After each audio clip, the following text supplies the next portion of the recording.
Okay, I should probably use two hands for this, but I'm going to see if I can do it one-handed, because I'm holding the light with the other one.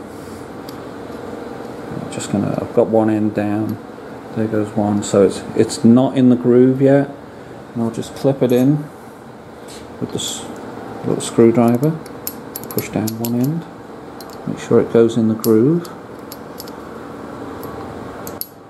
and it is there.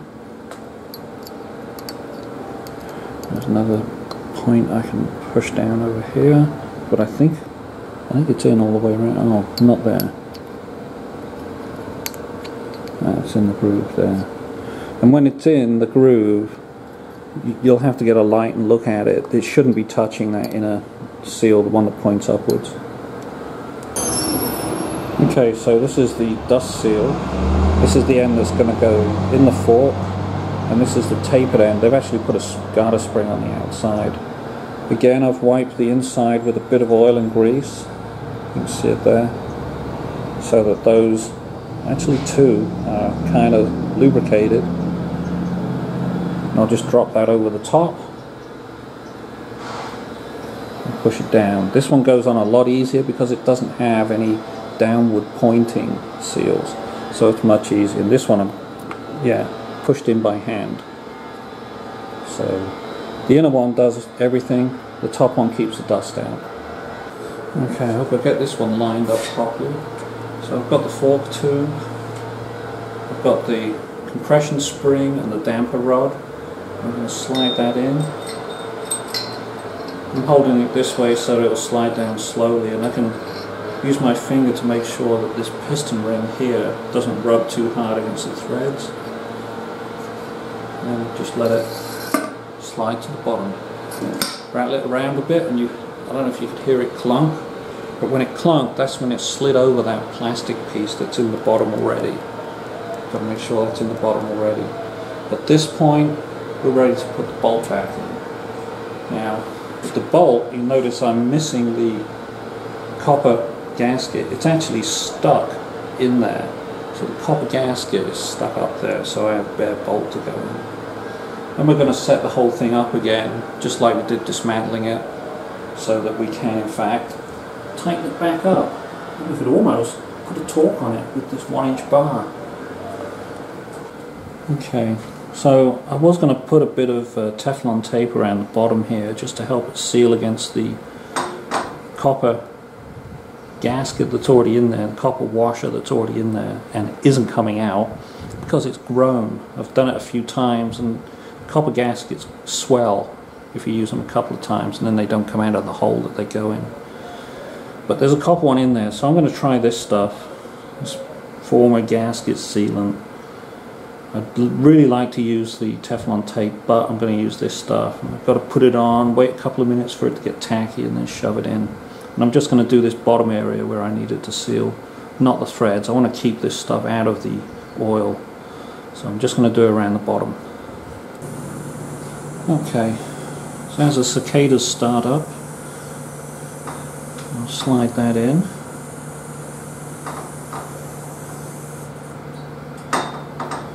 I have it on 1-inch square, I hope. Oh, it feels like it. Now, torque on this is pretty high. I was just looking in the book, and it's 39 to 50 foot-pounds. So I've set the torque wrench to 39. Checking, yes, there's a 40, 39.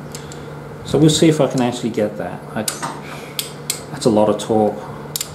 It's a big bolt, but yeah, it is. I guess it does hold the wheel on or something, so it might be important. Oh, got it. And that's with the aid of the 1-inch bar holding everything together. See over there. Right, so the next step is filling it with oil. I've got it in the workmate here, which I just got down on its lower leg so it can be lower, because the camera isn't that tall on this tripod. 142 millimeters is the recommended number, and you can see that's where the oil level is going to be. So it's actually quite high, and you see the seals are flooded all the time. So what you're really doing is allowing some airspace in there so that when you put the spring in and all the other bits and pieces later and you compress the fork fully, it doesn't jam. You don't get a hydraulic lock, that would be bad. So 142, dipstick like this is going to be good enough. So that's what I'm going to do next. When you're pouring the oil in, you do want to stroke. Oh, it's getting stiff now. Hear it gurgling. You do want to stroke it up and down a few times to make sure you get all the air out. And it gets harder to pull. Oh, I could do a good workout on this. But once you get all that air out, then you know it's in good shape. Right, so how do you know when you've got enough oil in there? Well, I'm using my shop light, peering in, put the line on the side. Yeah, I've got a couple of inches to go here. I'll just add a bit more. And then I've got all the oil in. Next step is to put that horrible messy oily spring back in. I'm going to drop the spacer, sort of internal top hat washer on the spring. Just get it in position and then drop it in. And there's the spacer. You can see there's a big gap here. Yeah, that's how much I'm going to preload it. Yeah, really, this pulls up and then the cap bolt goes on. Okay, so I've got to pull this up to engage this. Oh, it's quite stiff now. There we go. So engage it up.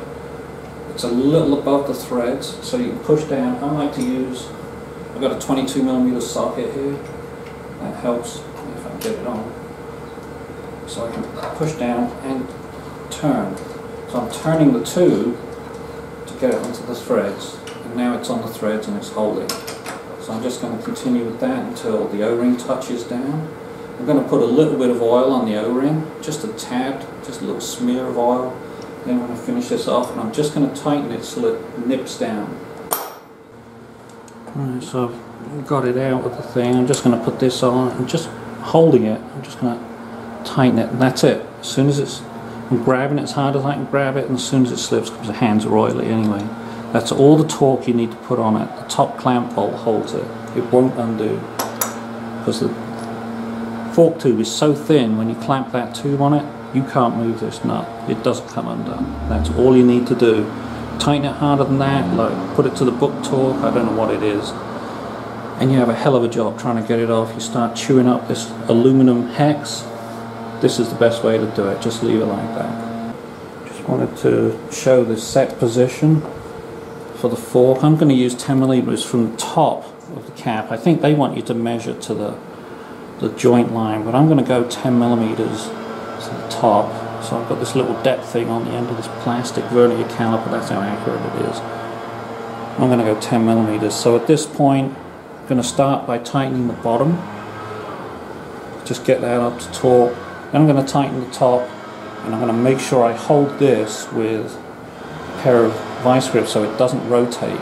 There are tabs on here to stop it rotating, but they're not enough. You will break this piece of plastic under here when it hits this if you do it without doing it. So you've got to keep an eye on that. So I'm tightening these two to 16. One. Check. It moves a little. Yeah, they're good. Now they're not moving. So those are both at the right value now. This is out here. It's different from the stock one because I've got the horns located here. Okay, so this top one, you can see where I've got this grabbed. Top one's 36, so let's see if we can do that.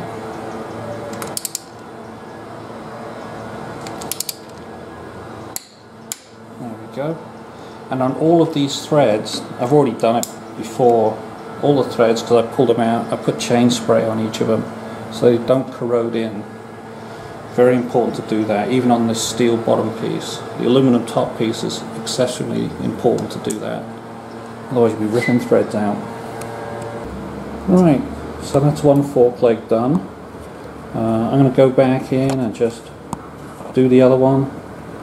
I'm not going to video that, it's the same, boring. So we'll do that, put everything back together, make sure I pump the brakes, because remember I pushed the brake pads off, and make sure those are against the discs before I go riding, which might be tomorrow. It's already too hot out here. See you later.